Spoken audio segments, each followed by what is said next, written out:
significa que si la salud digital, de hecho, puede ayudar a tener mayor acceso, ¿no?, a servicios de salud, que es un problema hoy en el país, también puede ocasionar que haya una brecha. ¿Por qué?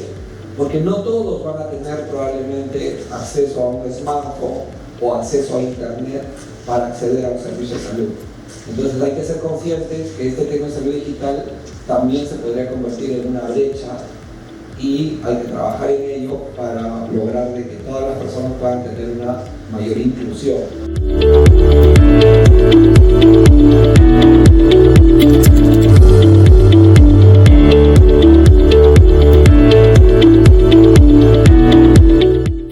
Vamos a iniciar con el segundo bloque del primer día y a continuación tenemos la grata visita de nuestro expositor, el doctor Leonardo Rojas Mesarina. Recibámoslo con fuertes aplausos, por favor. El doctor Leonardo Rojas Mesarina es médico cirujano de la Universidad Nacional Mayor de San Marcos, especialista en Administración y Gestión en Salud por la Universidad Cayetano Heredia y también tiene una maestría de Gerencia en Salud por la misma universidad.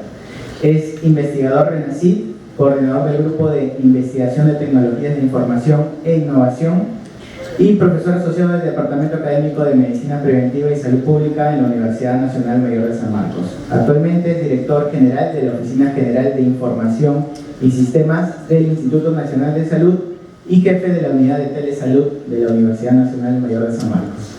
Fuertes para nosotros, para el doctor. Muchas gracias.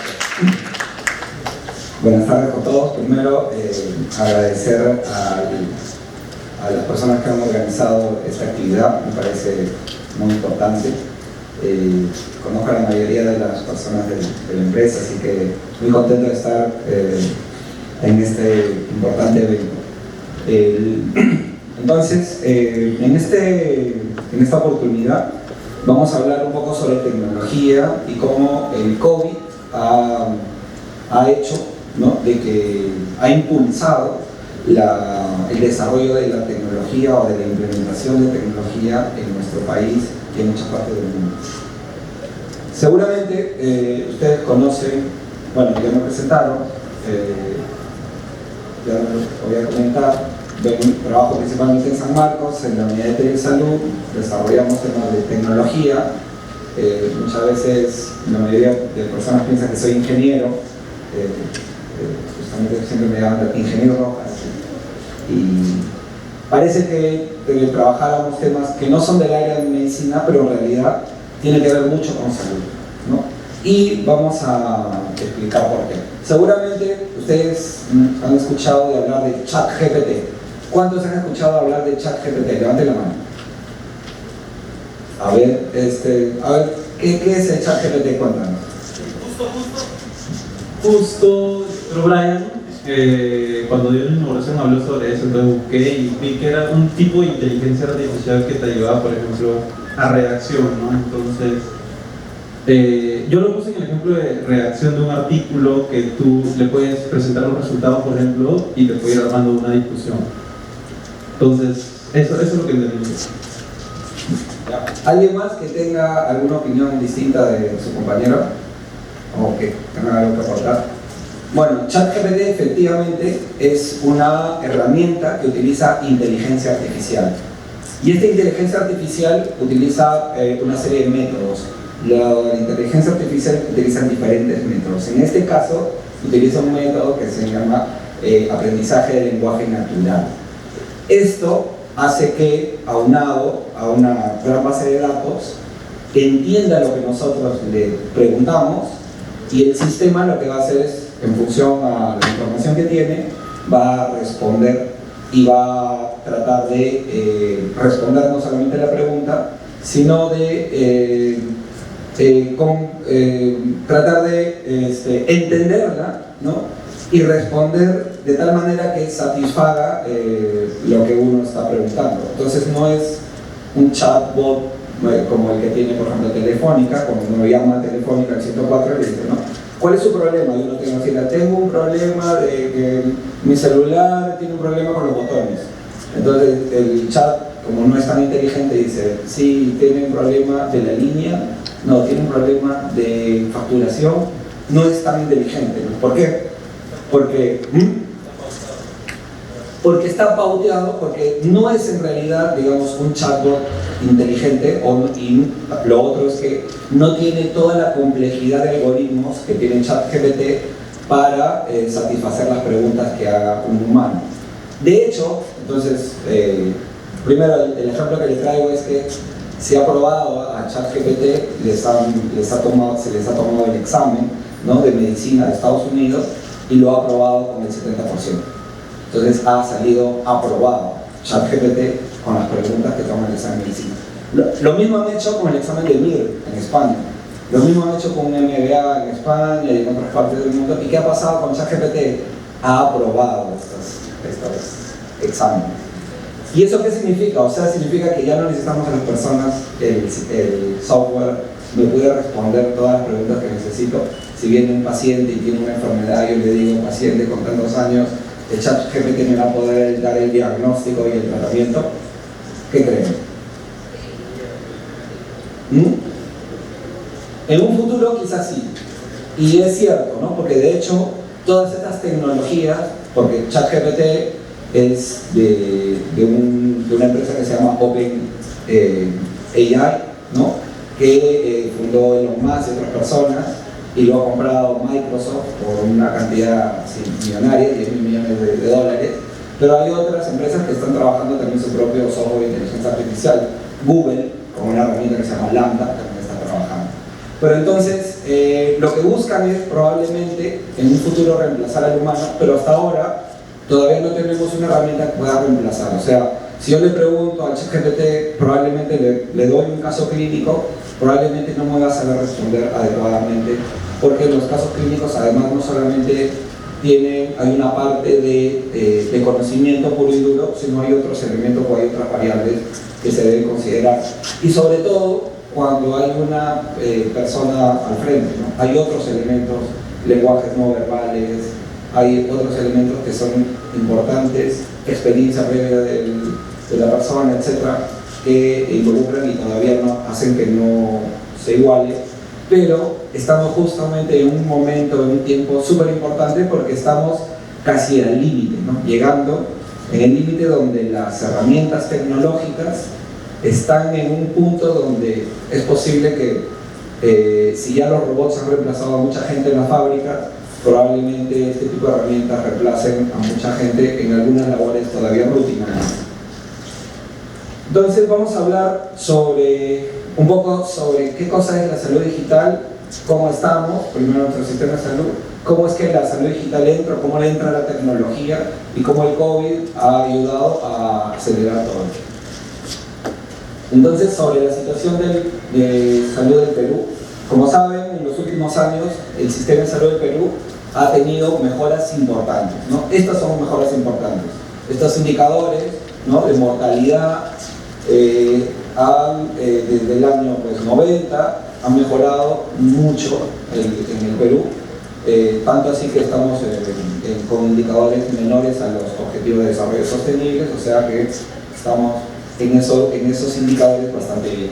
Sin embargo, en otro indicador, aunado, tenemos otro indicador que también es muy bueno, la cobertura, ¿no?, de seguros, es decir, la cantidad de personas que tienen algún tipo de seguro de salud, también bastante bueno, ¿no? Más del 95% de personas tienen algún tipo de seguro. Pero todo es bueno en nuestro sistema de salud, por supuesto que no, ¿no? Si no, todavía hay algunos que me miran así, no, raro, este doctor es nuevo apologista del gobierno, ¿sabes?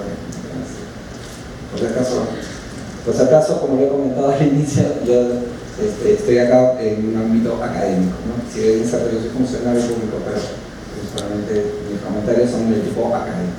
Entonces, sin embargo, ¿no?, si bien es cierto que casi todas las personas, 95% que viven en la población, tienen un seguro de salud, 9 de cada 10 mujeres reportan que han tenido problemas de acceso a los servicios de salud durante la pandemia. O sea, 90% de las mujeres, ¿cómo es eso que si todo el mundo está asegurado, pero el 90% tiene problemas para acceder a los servicios? Claro, una cosa es que todos tengan un seguro, otra cosa muy distinta es que yo pueda acceder a un servicio de salud, ¿no? ¿Se entiende? Que son dos cosas distintas. Y esto podemos ver ¿Por qué? ¿No? Porque las principales barreras para acceder a servicios de salud es que, ¿qué es lo que pasa? Que cuando una persona va a un establecimiento de salud, sobre todo de primer nivel, y eso lo van a ver seguramente en el SELUM, ¿ya hicieron SELUM? Todavía no. Cuando vayan al SELUM van a ver cuáles son los problemas en el primer nivel, que cuando van a un establecimiento de salud faltan medicamentos, 81%. Falta personal de salud, 77%. Tienen problemas para conseguir dinero. Es decir, para que uno pueda acceder a un servicio de salud, a pesar de que es asegurado, tiene una serie de barreras. Y principalmente los problemas son falta de recursos, recurso básico que es un medicamento y el recurso humano. Entonces, además, ¿qué hay? ¿No? Que la pandemia ha complicado muchísimo nuestro sistema de salud, y eso lo sabemos, somos el país, uno de los países que más fallecidos tienen por causa de COVID.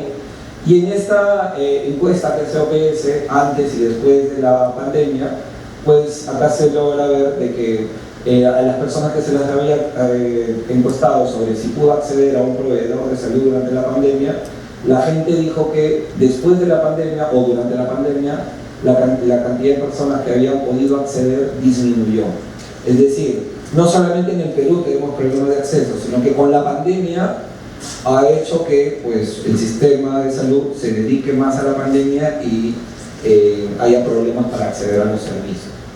Entonces, ¿qué es lo que hace la persona cuando va a un establecimiento y no tiene recursos?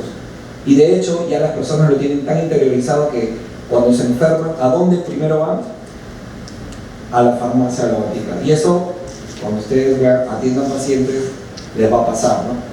Señora, ¿por qué viene? Sí, que tengo tal problema de salud. ¿Y qué ha pasado? No, que primero me fui a la botica, de ahí me dieron tal pastilla y no me he curado y recién van al establecimiento de salud. Y eso es frecuente, ¿no? Y es porque la gente no está loca, ¿no? De que primero se le ocurra ir primero a la farmacia. Lo que pasa es que cuando van a los establecimientos de salud no encuentran, pues, no encuentran medicamentos, no encuentran personal quien atienda, no encuentran quien les pueda dar una cita. Y es que tenemos este problema en el Perú. ¿Qué pasa?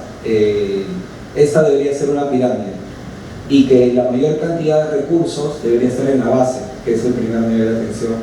Lo que pasa es que la mayor cantidad de recursos hoy o en el 2020 y hasta ahora en nuestro país está en el tercer nivel, ¿no? El presupuesto, el personal y sobre todo los suministros médicos, todos están en el tercer nivel. Eso significa que cuando yo voy, y por eso ya entendemos que cuando uno va a un establecimiento de primer nivel, no encuentra medicamentos, no encuentra personal, ¿no? Y un ejemplo claro es este, ¿no? ¿Alguien conoce esta emergencia de qué hospital es? ¿Alguien sabe? ¿Qué me dice? Bueno, es una emergencia antigua, ¿no? ¿Cómo dice? Rebagliati, ¿no? Esta es la emergencia del hospital Rebagliati. ¿Qué pasó? Hace unos cuantos años, ya debe ser unos 5 años tal vez, o 4, la emergencia del hospital Rebagliati estaba completamente atiborrada. ¿Y qué se les ocurrió a los genios del gobierno? Construir una emergencia más grande, el doble de grande. No, hagamos 3 veces más grande la emergencia. Hicieron una emergencia 3 veces más grande del costado. ¿Qué pasó a la semana siguiente que se inauguró la emergencia? También colapsó. ¿Y por qué colapsó? ¿Ah? No, o sea, sí había personal. El problema no es la falta de personal. El problema es que se supone que esto es una pirámide porque acá en el primer nivel se debe resolver el 80% de los problemas de salud. Se supone. Y que acá ya iría pues un 10 o 15% y acá un 5%. Pero ¿qué es lo que pasa en la práctica en el Perú? Todo el mundo se va de frente a la emergencia del hospital. ¿Y por qué? Porque en el primer nivel no hay medicamentos, no hay personal. Entonces, ¿qué ocurre? Un círculo vicioso. Entonces, el Estado está obligado a mantener el tercer nivel y a desatender el primer nivel y ocurre este problema. En otros países esto no ocurre, ¿no? En otros países el 80% de los problemas de salud se tienen acá. Bueno, pero estamos hablando de tecnología. Entonces, ¿cómo va la tecnología entre toda esta cosa? Ahorita vamos a ver. Además, tenemos problemas en nuestro país, ¿no? Problemas de personal de salud. 1 de cada 2 establecimientos en el primer nivel no tienen médico. 8 de cada 10 tienen una infraestructura adecuada, ¿no? Esto es un establecimiento de salud, ¿no? en la selva. Y además la conectividad está en Estados Unidos, ¿no? 8 de cada 10 establecimientos no cuentan con internet y 9 de cada 10 también no tienen conectividad en esta región. Entonces, como diría nuestro buen sabio maestro Máximo Marquino, Jorge Basadre, ¿no? Quienes caen en la amargura, en el pesimismo, en el desencanto, ignoran que el Perú es aún una posibilidad. El problema es, en efecto y por desgracia, el Perú, pero también felizmente posibilidad. O sea, a pesar de que tenemos todos estos problemas, tenemos siempre opciones para salir adelante a pesar de todos estos problemas, ¿no? Y hay siempre oportunidades. Todo gran crisis genera oportunidades personales, en la familia, en el sentido laboral y también al país, de hecho, ¿no? Y entonces, en esa vorágine, en esta mar de problemas que tenemos a la tecnología que nos va a ayudar. Entonces, a ver si pueden conectarse, por favor, saquen sus celulares, traten de escanear el QR, y si no, traten de darle a ese enlace que está allá. Cuando estoy en virtual es más fácil copiarles el enlace, pero ahorita estamos en presencial, así que van a tener que copiar el QR y van a tener que ingresar al Mentimeter para un poco hablar sobre este tema de la tecnología, ¿no? Y es que la tecnología nos puede ayudar mucho para resolver algunos de estos problemas que hemos identificado en nuestro sistema de salud, ¿no? ¿Cuáles son los principales problemas que tenemos en nuestro sistema de salud? Por lo que hemos hablado. ¿Cuáles son? Sí, la precariedad, pero como si yo fuera un usuario del sistema de salud, ¿qué problema tengo respecto al sistema? Ya hay un centralismo, pero ¿qué problema tengo para el acceso, ¿no? O sea, uno de los principales problemas que tenemos en el país es acceder a un servicio, ¿no? Un servicio de calidad que me dé, pues, lo que necesito para resolver mi problema. Entonces, a ver si han podido acceder. ¿Quiénes han podido acceder? ¿Pueden levantar la mano? Ya tenemos unos cuantos. ¿Puedes cambiar ahora sí, de ventana, por favor? Excelente, mientras cambio de ventana. Perfecto. Podemos darle a la siguiente, por favor. Ahí a la flechita de la derecha. Esa. ¿Cuál es tu edad? Ahí en su teléfono le va a salir una... Entonces vamos viendo a ver quiénes son, un poco para que vayan entrenándose en el tema. Las personas que no han ingresado todavía igual lo pueden hacer arriba. Entran a menti.com y utilizan este código 1981751, todavía lo pueden hacer.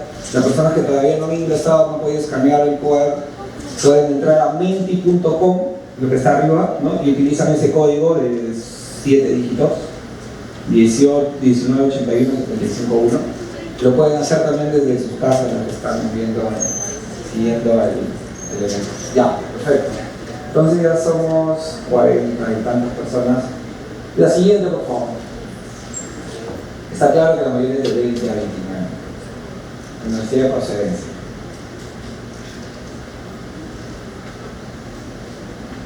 Ok. Entonces, ahí... ya está. La siguiente, por favor. ¿Qué entienden por salud digital? O sea, quiero que en sus propias palabras ustedes me digan qué entienden por salud digital. ¿Qué cosa es salud digital para ustedes? Vamos a formar una linda 9 palabras para ver qué están entendiendo por salud digital.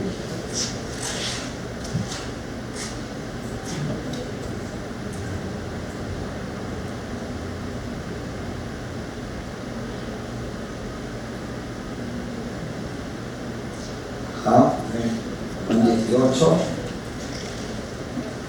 a los 25 vamos comentando. Ya, entonces muchas personas, ¿no?, piensan que salud digital es hacer telemedicina. De hecho, telemedicina, telesalud es parte de la salud digital, pero no es todo salud digital, ¿no? De hecho, el uso de las tecnologías en salud involucra muchos aspectos que van más allá de la telemedicina y de la teleconsulta. Muy bien. Entonces, telesalud, telemedicina, teleconsulta, Zoom, es alguna de lo que ustedes entienden como salud digital. En la clase o en esta charla vamos a ver de que salud digital tiene que ver, sí, es un componente, es algo importante. De hecho, probablemente en el Perú es lo que más se difunde, ¿no?, que se hace, ¿no?, las famosas teleconsultas o telesalud. Vamos a ver cuántas hay en realidad, cómo es esto. La siguiente, por favor. Y vamos con otra preguntita, ya vamos a acabar las preguntas.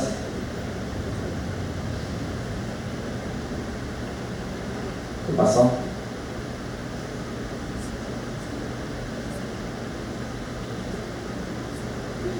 Se perdió la conexión, dice. Dale refresca, por favor.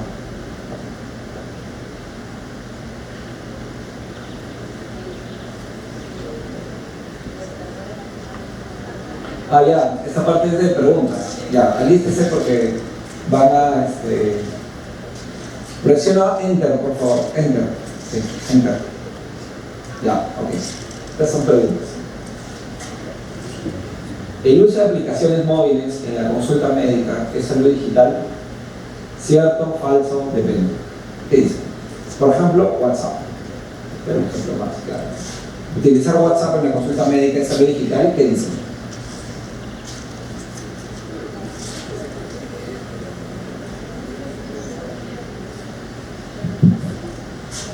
A ver, cierto. 26 dijeron que era cierto, 5 que era falso, 12 que depende. En realidad va a depender. De hecho, utilizar solo el WhatsApp en la consulta médica no es lo más adecuado, ¿no? Pero por eso dice, por eso depende. Depende cómo se implementa. O sea, la tecnología es solo una herramienta, ¿no? Entonces, si dijéramos, para la consulta médica es necesario que esté una persona físicamente, podemos decir que en algunos casos sí,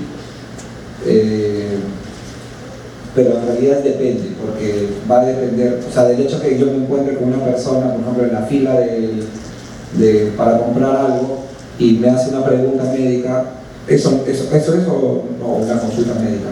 Por supuesto que no, ¿no? Para que haya una consulta médica, ¿qué cosa debe haber? ¿Qué elementos deben haber?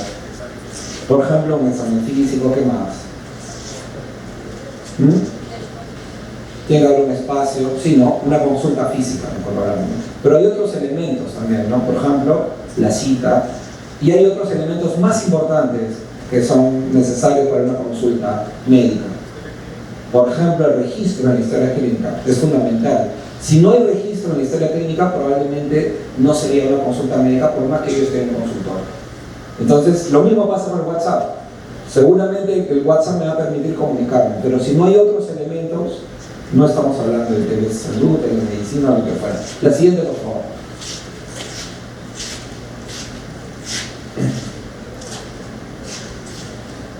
Enter. Gracias. Uy, creo que se pasó la pregunta. Cotorritos. Aplausos para Cotorritos. Volvamos al PPT. Tengo otra pregunta, pero ya se pasó. Será para la próxima. Volvemos al PPT, por favor. Gracias. Entonces la salud digital, vamos a ver qué cosa es. ¿No? Primero vamos a ver que la tecnología, para asociarla al tema de salud, es que en los últimos años ha sufrido dos fenómenos importantes, ¿no? Primero, se ha hecho más pequeño, y esto lo podemos ver, por ejemplo, con las computadoras.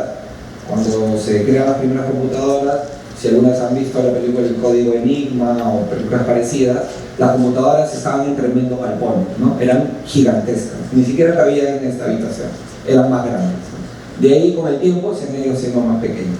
Como se han ido siendo más pequeñas, se han ido siendo más baratas.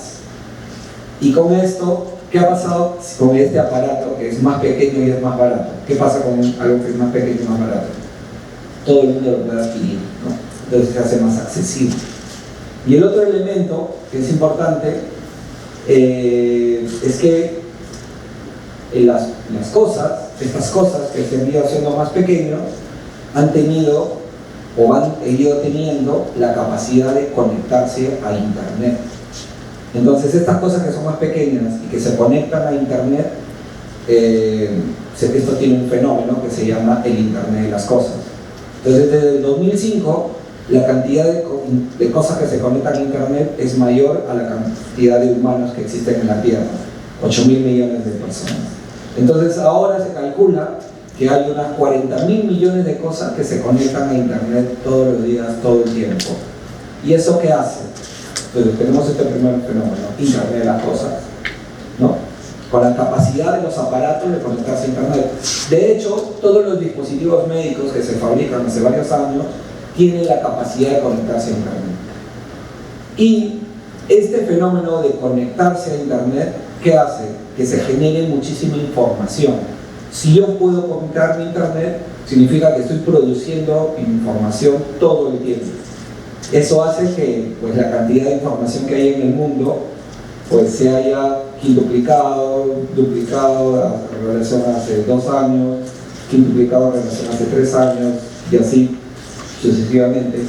Entonces, la cantidad es tan grande que yo necesito tener una capacidad computacional para poder procesar toda esa información. Porque de nada me serviría producir tanta información si yo no lo puedo utilizar, no me sirve. Entonces se ha tenido que generar otro fenómeno. Este fenómeno se llama Big Data. ¿Qué cosa es la Big Data? La capacidad de procesar cantidad enorme de información casi en tiempo real y además información variada. En el mundo existen 2 tipos de datos: los datos estructurados y los datos no estructurados. Se calcula que el 80% de los datos en el mundo son no estructurados. ¿Cómo son los datos no estructurados? ¿Alguien se imagina? Los estructurados son los que se pueden procesar rápidamente, o sea, los que están en Excel, en una base de datos. Pero ¿cuáles son los datos no estructurados? ¿Y qué datos no estructurados es el que se genera constantemente todo el tiempo, todos los días en el mundo? Y que se genera muchísimo. ¿Cuál creen? Son las imágenes de las cámaras de videovigilancia, por ejemplo. En el mundo existen muchísimas cámaras, toda esa información se va produciendo todo el tiempo. Y en medicina, la cantidad principal de imágenes que se producen en el mundo también son de imágenes, pero producto de las resonancias, tomografías, etc. Entonces el Big Data tiene la capacidad de analizar información estructurada y no estructurada también.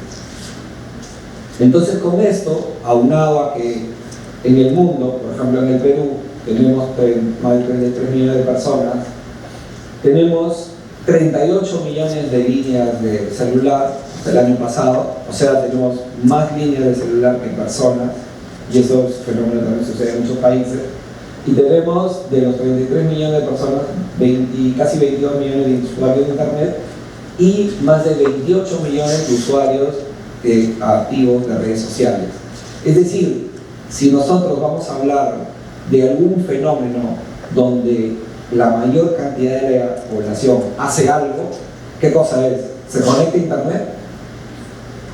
¿Qué cosa es? ¿Qué cosa hacen las personas más que conectarse a Internet? ¿Ah? Ser activo, usuario activo de una red social, ¿no? O sea, si estamos pensando, ¿no?, en hacer algo que valga la pena, incluyendo empresas, lo que fuera, o el componer un consultorio, no solamente va a importar pues tener algo en Internet, sino subirlo a las redes sociales.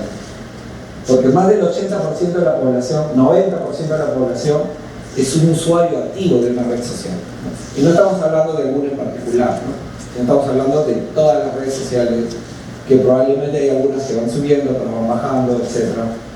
Pero, de hecho, la red social en muchos países es parte de los servicios de salud que se ofrecen a la población, ¿no? En el Perú esto no está muy desarrollado.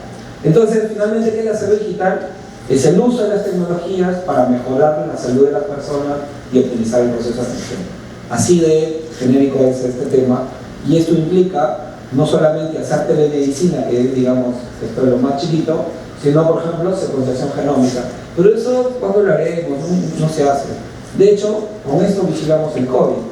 En el INS hacemos la vigilancia genómica para identificar qué familias de virus son las que hay, y no solamente con el COVID, sino con muchas enfermedades. El Big Data, del cual hemos hablado, el uso de inteligencia artificial, que incluye ChatGPT, etc. Entonces, el IGL es otro término que tiene que ver con el uso de las tecnologías en un ámbito de sector salud, el mHealth con el dispositivo móvil, y la telesalud que provee el servicio de salud. De hecho, en el Perú tenemos una ley de telesalud que tiene sus 4 ejes de desarrollo, que no voy a hablar porque eso es un tema más serio. Entonces, salud digital no solo es telesalud. De hecho, sí lo es telesalud, pero además es otras cosas más, ¿no? Hay otros elementos que son importantes, tiene sus componentes, ¿no?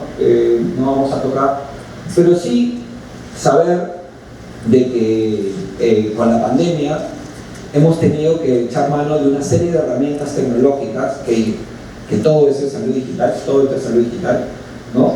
Para detectar el COVID. Por ejemplo, el envío de mensajes de texto, de los más sencillos, ¿no? Uso de redes sociales, uso de dispositivos tipo smartwatch u otros dispositivos para poder comunicarnos.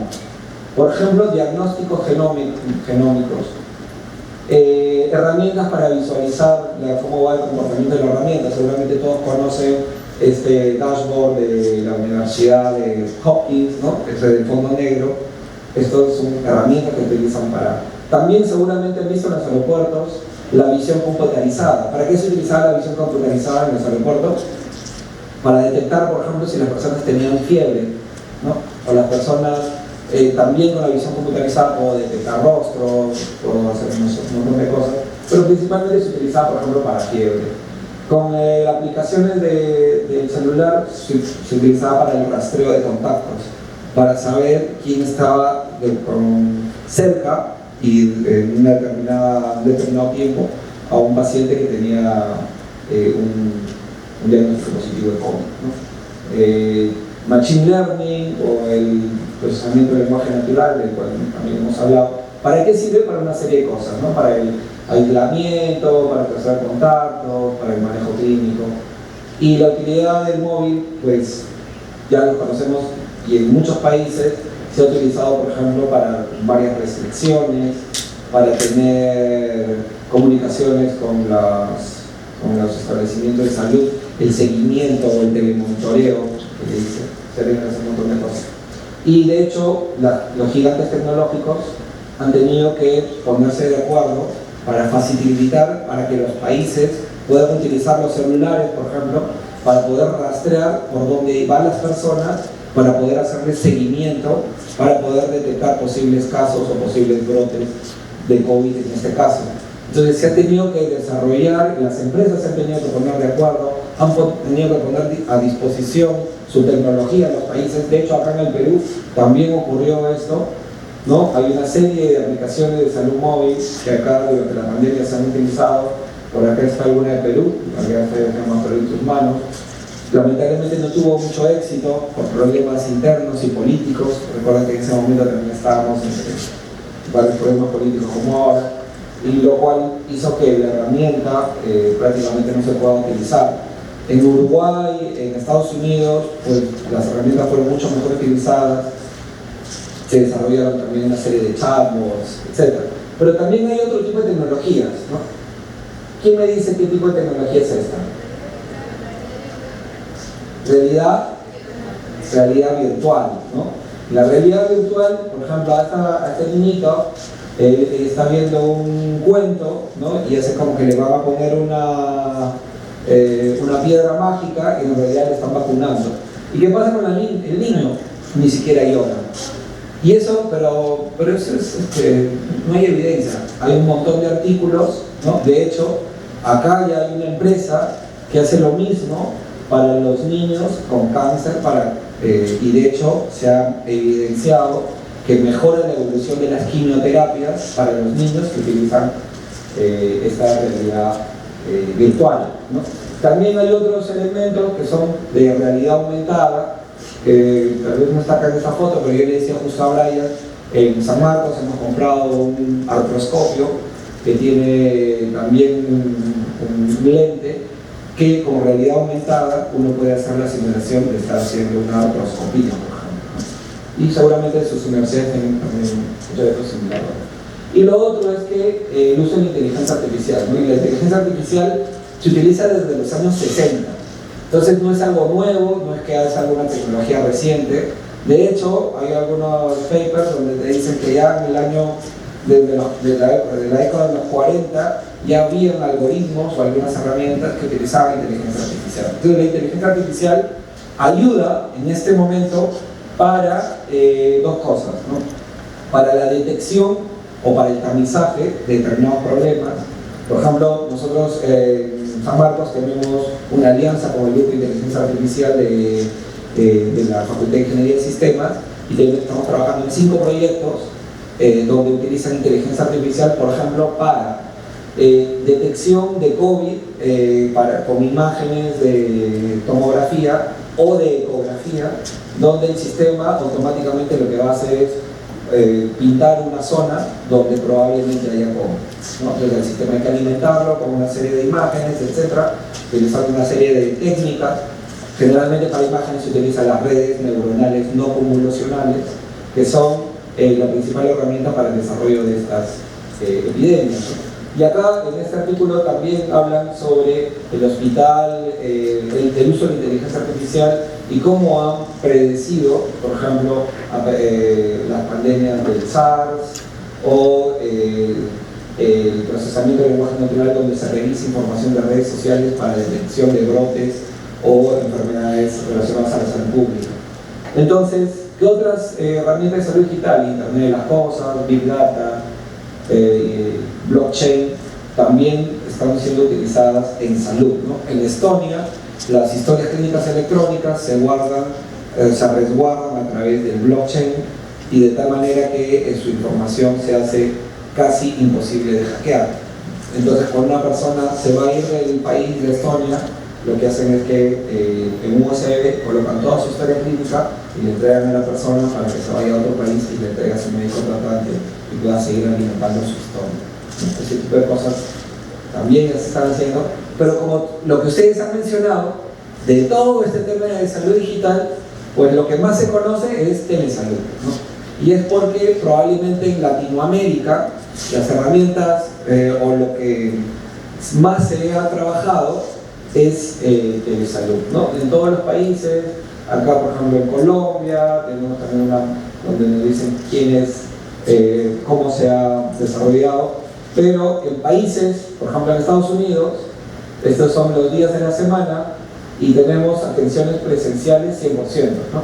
Pero ¿qué pasó el 13 de marzo? Decidieron ir a telesalud. Entonces estamos un viernes, al siguiente lunes, 90% de las consultas ya eran de telesalud. Claro, es que allá ya tenían definido y tenían todas las herramientas para hacer telesalud. ¿Qué pasó en el Perú? No fue de un viernes para un lunes, pero sí fue más o menos de un febrero para marzo, ¿no? Entonces no fue de un día para otro, pero más o menos en un mes o 2 meses ya la cantidad de actividades de telesalud se dispararon. Pero ¿qué cosa más se hace en el Perú? ¿Qué tipo de telesalud? Antes, antes de la pandemia, la norma decía que para hacer telesalud se necesita esto. Es decir, yo tengo acá al médico, tengo acá al paciente, pero yo no podía hacer telesalud porque yo necesitaba a un personal de salud que esté con el paciente. La norma decía que para que poder hacer una teleconsulta tiene que estar el paciente con su médico u otro profesional de salud y el médico que va a atender. Por eso es que la telesalud se hacía de esta forma. No tiene mucho sentido, ¿no? O sea, ¿para qué todavía voy a tener que estar con un profesional si yo lo que quiero es que el médico atienda a personas que no pueden acceder a un servicio de salud? Después de la pandemia, recién, ¿no? Ya tenemos la posibilidad de que el paciente, bueno, creo que ya podría avanzar, que el paciente pueda atenderse con su médico de forma virtual, que es lo que se pretendía siempre y la idea es que justamente este profesional se lo pueda atender a este paciente no importa dónde esté. Claro, hay que tener internet, ¿no? Y ya sabemos que internet también es un reto en el país. Entonces, de alguna manera el COVID ha hecho que la telemedicina pueda llegar a más personas porque ha obligado a hacer algunos cambios normativos para que se dé este tipo de atenciones, ¿no? Pero en el Perú, ¿qué teleconsultas o qué servicios de telesalud se hacen más? Como ven, esta es telemonitoreo, teleorientación, y las teleconsultas son estas chiquititas que ven en naranja. O sea, la mayor cantidad de actividades en telesalud son teleorientación, que son básicamente las que se hace cuando yo llamo al 113 y pregunto dónde está mi establecimiento de salud, qué puedo hacer, a dónde puedo llamar por si tengo dolor de cabeza, etc. Y telemonitoreo. Telemonitoreo es cuando ya tengo un diagnóstico y me llama un profesional de salud para hacer seguimiento de mi enfermedad. Entonces, teleconsultas no tanto se hacen, pero sí se hacen más teleorientación y telemonitoreo. Entonces, esto era un tema que les iba a también comentar, que hacia dónde va la telemedicina, es a una telemedicina, antes llamábamos la telemedicina sincrónica. Ya, la telemedicina sincrónica es cuando yo tengo al profesional al otro lado en vivo y yo estoy atendiéndome con el profesional. Y la sincrónica es cuando no necesariamente tiene que estar en el mismo momento. Eso es asincrónico, ¿no? Entonces, ¿qué ocurre con la telemedicina sincrónica? Me permite tener una serie de ventajas. ¿Cuál es la ventaja? Que puedo llegar a mucha más gente, no necesito tener al médico ahí al otro lado, y una serie de ventajas donde yo puedo utilizar inteligencia artificial y otras herramientas para llegar a muchas más personas con muchas más ventajas. Entonces, esto se ha utilizado mucho en urgencias. Se hizo un experimento interesante en Japón hace algunos años, donde dijeron, pero la telemedicina no es tan precisa como atender a un paciente cara a cara, que es lo que siempre algún profesor seguramente nos ha dicho. Hicieron este experimento en Japón y durante 3 meses al mismo grupo de pacientes los atendieron un grupo de médicos por telemedicina y otro grupo de médicos por medicina presencial o atención física, face to face. Al finalizar los 3 meses se dieron cuenta que la precisión diagnóstica era la misma, o sea que no había diferencia. O sea que la precisión diagnóstica era la misma haciendo telemedicina o atendiendo a un paciente en vivo.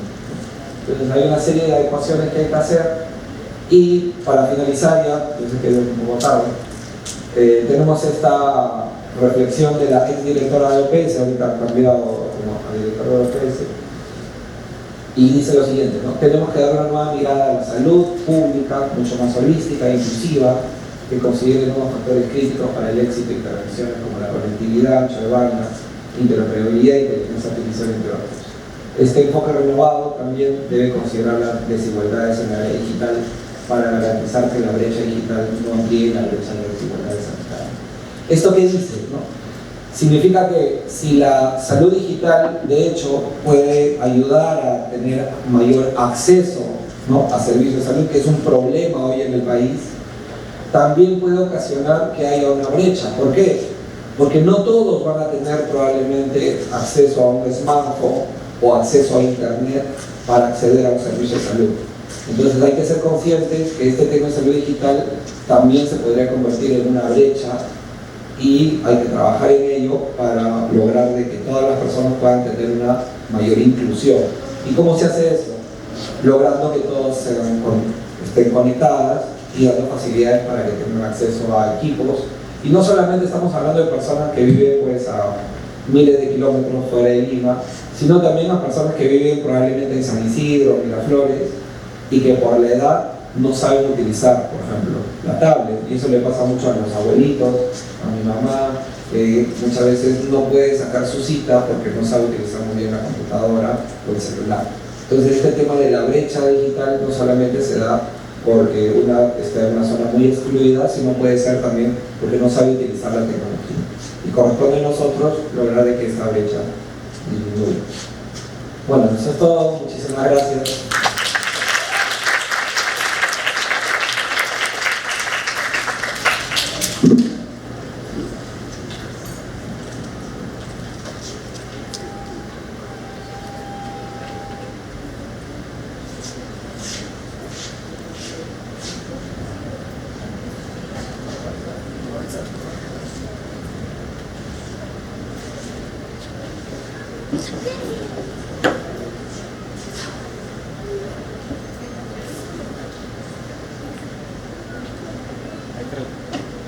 preguntas?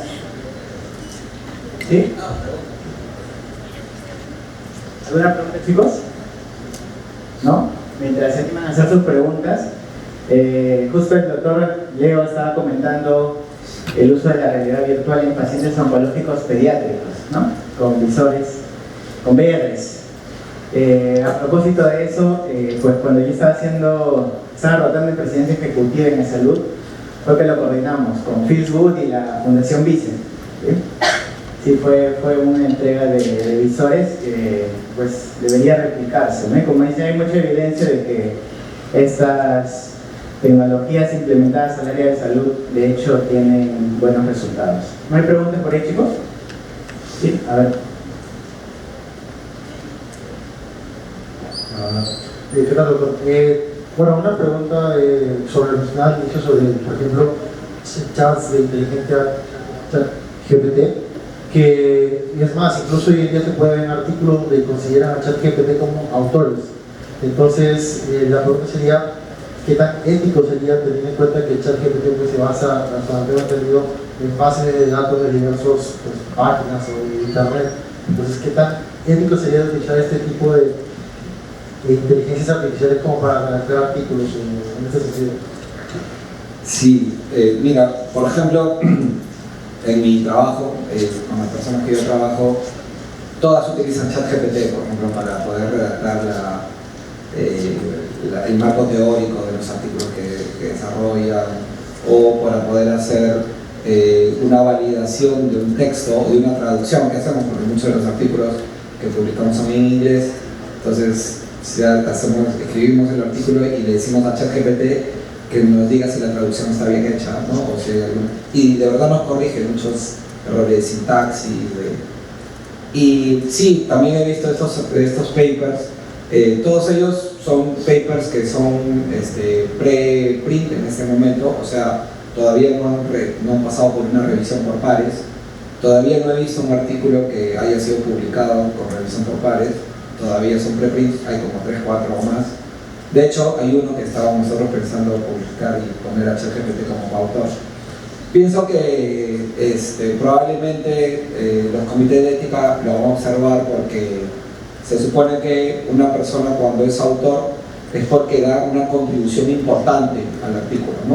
O sea, contribuye de una manera importante porque da una opinión, da una revisión, un aporte, ¿no? ChatGPT de hecho que da aportes, pero como lo hemos comentado, no son propios, sino son basados en las millones de bases de datos de información que tiene, y probablemente su mayor logro sea tratar de sintetizarlo y tratar de sintetizar toda esa información y consolidar en una frase o 2 o 3 o lo que le digamos que haga, ¿no? De acuerdo al contexto que le hemos indicado. De hecho, lo más importante de ChatGPT no es lo que te pueda dar, sino lo que uno pueda preguntar. Y esos prompts, esas configuraciones que uno hace para preguntar, ahí es donde uno puede sacar verdaderamente el valor de lo que te puede hacer la herramienta. Lo más importante es cómo haces la pregunta para obtener una respuesta, porque como tiene tanta información y el ChatGPT no es consciente, todavía no es consciente, entonces lo que va a hacer es simplemente resumir y consolidar lo que tiene, ¿no? Entonces, probablemente, yo si me dirían si es ético, te diría probablemente no, probablemente no, pero ahí cada uno vamos a tener nuestra opinión. ¿Alguna pregunta adicional? No hay, ¿no? El ChatGPT ha sido comprado, ¿no? por Microsoft, $10.000 millones, y se plantea desplazar a Google, ¿no? Como motor de búsqueda. Sí, de hecho he visto que ahora lo van a incluir en Teams, ¿no? Van a incluir en Teams el ChatGPT, entonces uno va a poder hacer un resumen de la reunión que tiene. Tal vez si esta lo pasan por Teams, vamos a poder hacer un resumen de mi charla, hacer un acta de las reuniones, poner un calendario, promover puntos de agenda, y todo eso lo va a poder hacer ChatGPT. Genial, muchas gracias, doctor Leonardo. Nos despedimos con fuertes aplausos.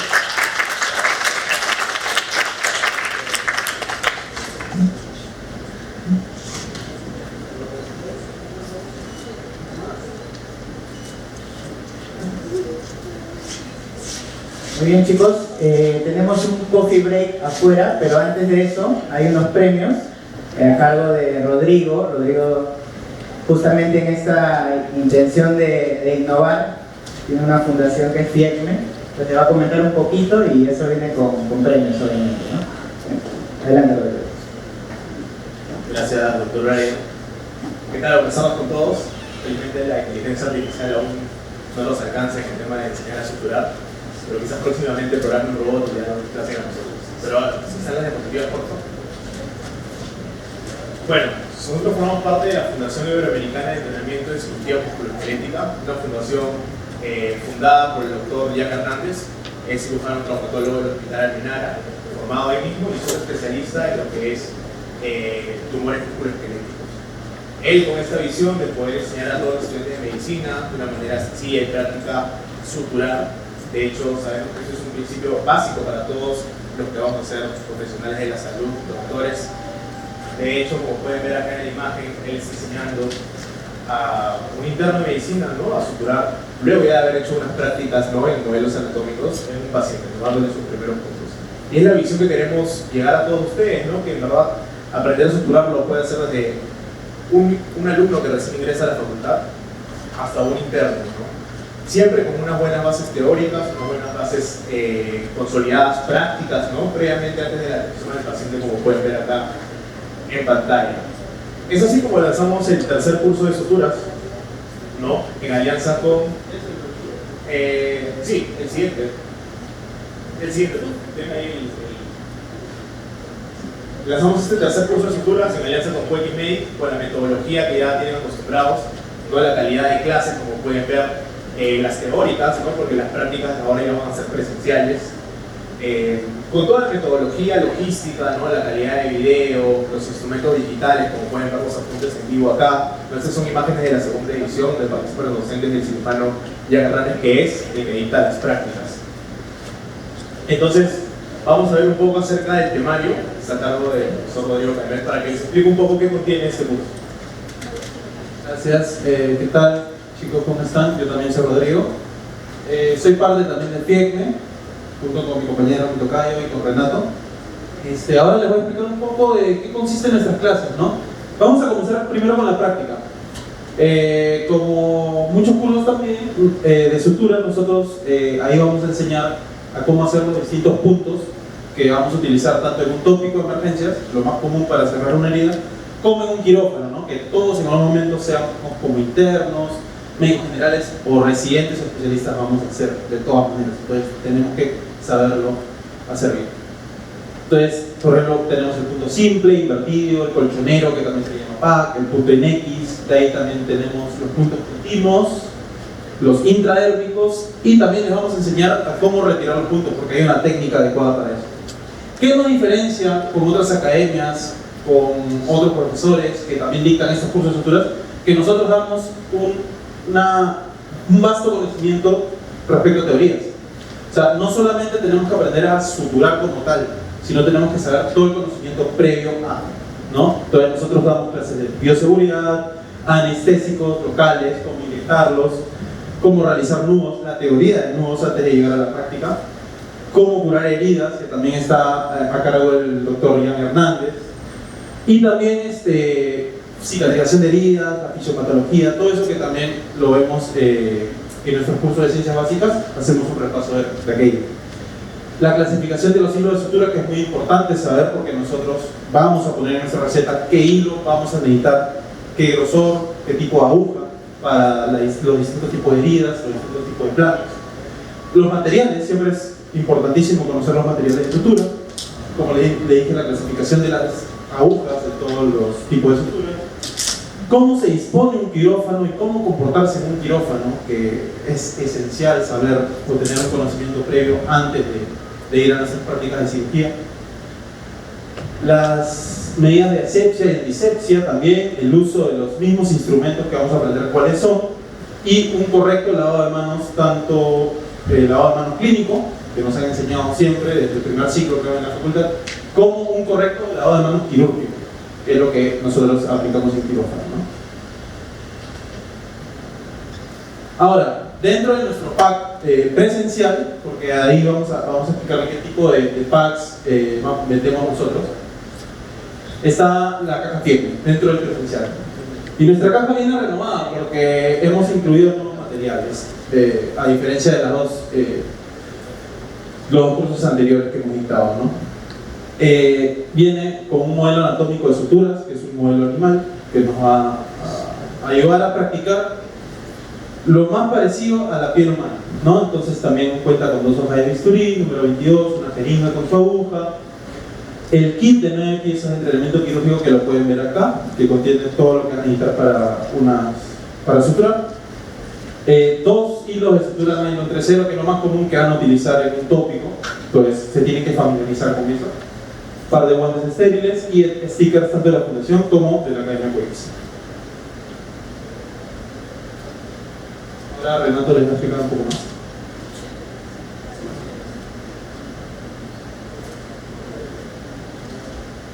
A ver chicos, para explicarles, mi nombre es Renato Burgueque, para explicarles más o menos qué packs tenemos en base a este curso, el tercer curso de suturas. En primer lugar tenemos el pack firme virtual, que es básicamente todo el material digital que les ha explicado el profesor Rodrigo con las teorías. Acceso a la plataforma, en este caso va a ser la plataforma Synapsis, otorgada por la Academia Wix, sesiones teóricas virtuales y prácticas también virtuales. Este curso de pack firme virtual tiene un precio original de $89.90, sin embargo a los alumnos de Wix va a tener un precio promocional, ¿no? De $69.90, que pueden darlo en su afiche que les entregamos al momento de darles las bolsitas de la caja de entrada. Después tenemos el pack firme presencial, ¿no? El pack firme presencial, en primer lugar, tiene todo el material digital de teorías y prácticas, sumado a las clases, bueno, al taller práctico que va a hacerse básicamente en la avenida General Antonio Álvarez de Arenales, al frente de las oficinas de Wix, exactamente en la oficina 503, ¿no? Es una zona céntrica en la que pueden llegar todos los alumnos para disfrutar de este taller práctico que tiene todos los beneficios que ya les he explicado, ¿no?